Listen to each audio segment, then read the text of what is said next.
What does it mean to inherit pain? To carry the echoes of a past you never lived, yet feel it shaping who you are. A Real Pain, Jesse Eisenberg's deeply personal and profoundly resonant directorial effort, explores these questions with a delicate balance of raw honesty and dry humor. It's a story about history, about connection, and about the strange, often absurd way we come to terms with grief.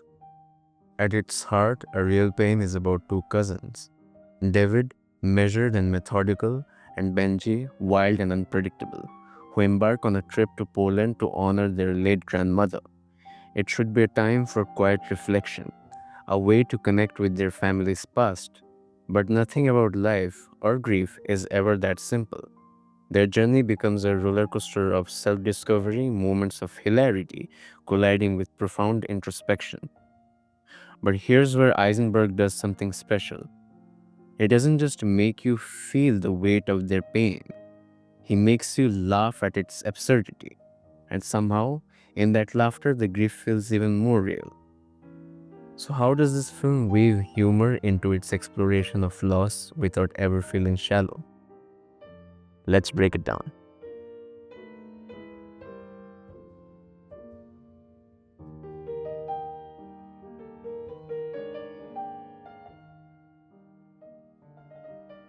One of the most striking things about A Real Pain is how it tackles heritage and identity.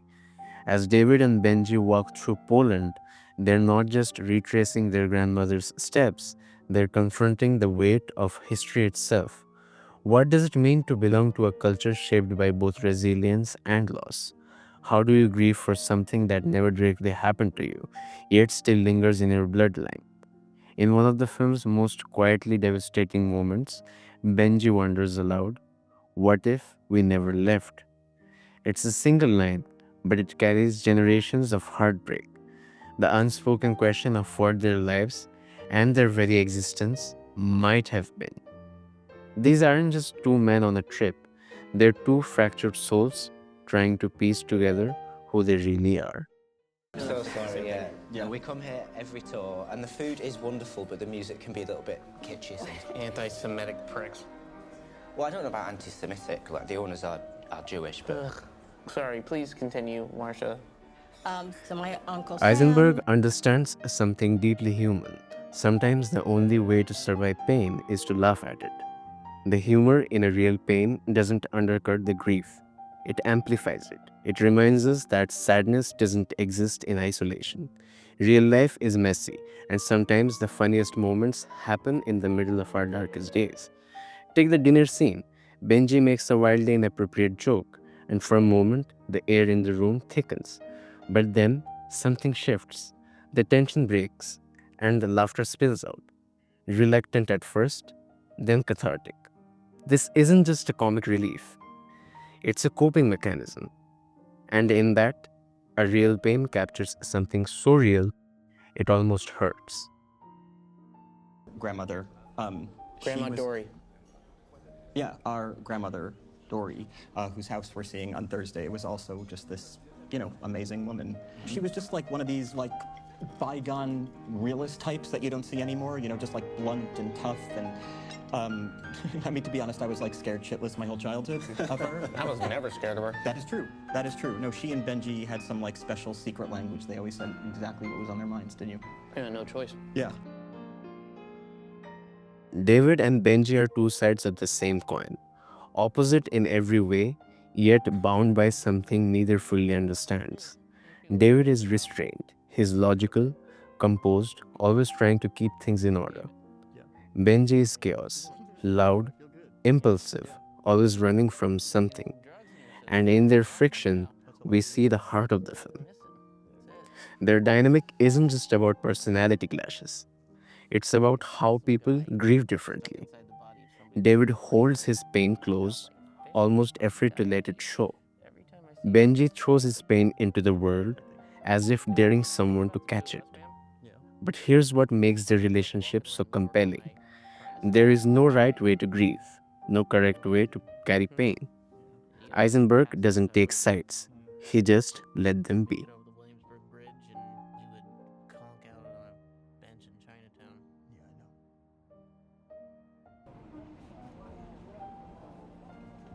Hey, man. Hey. Oh, thanks. You okay? Everyone just wants to have a fucking joyride, you know? No. What do you mean? People can't walk around the world being happy all the time. It's okay.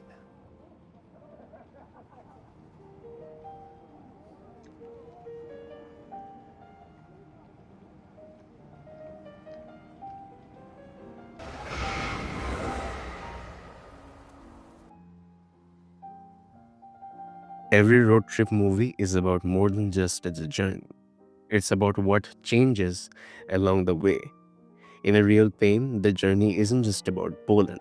It's about confronting everything these two men have been avoiding: their past, their present, the uncomfortable truths they do rather ignore. And then there's the mental health aspect. Beneath Benji's humor is something raw and aching: an unspoken loneliness, a quiet desperation. David, on the other hand, keeps everything bottled up, controlled. They're both struggling in different ways, both trying to find some kind of peace. And the beauty of this film is that it never gives us easy answers, because in real life, there aren't any. Bench in Chinatown. This is the guy I used to have all to myself. I just couldn't wake you, man. All right.